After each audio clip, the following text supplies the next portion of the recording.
یہی دین یعنی شرک و بت پرستی اور توہمات و خرافات پر مبنی عقیدے والا دین عام اہل عرب کا دین تھا۔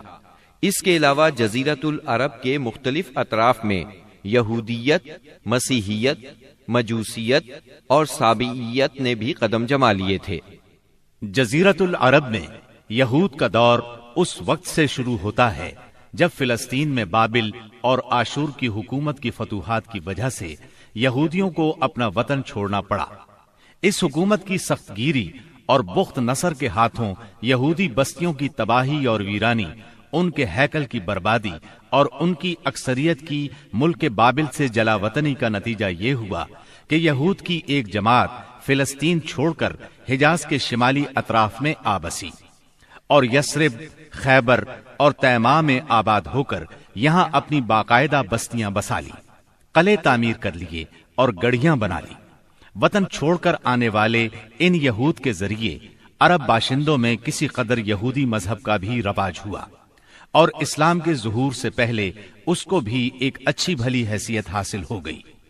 اسلام کے ظہور کے وقت مشہور یہودی قبائل یہ تھے: خیبر، نذیر، مستلق، قریظہ اور قینقاع۔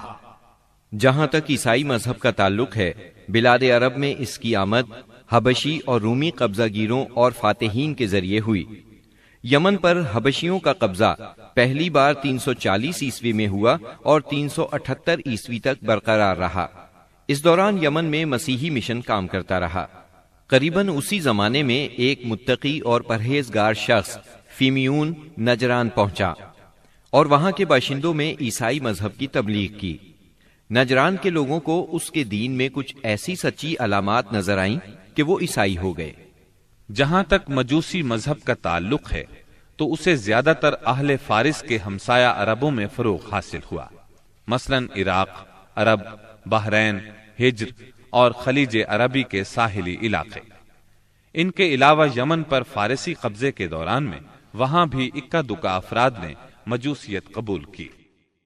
باقی رہا صابی مذہب، تو عراق کے آثار قدیمہ کی کھدائی کے دوران جو کتبات برآمد ہوئے ان سے پتہ چلتا ہے کہ یہ ابراہیم علیہ السلام کی کلدانی قوم کا مذہب تھا۔ دور قدیم میں شام و یمن کے بہت سے باشندے بھی اسی مذہب کے پیروکار تھے۔ عرب کے باقی دینوں کے ماننے والوں کا حال مشرکین ہی جیسا تھا، کیونکہ ان کے دل یکساں تھے، عقائد ایک سے تھے اور رسم و رواج میں ہم آہنگی تھی۔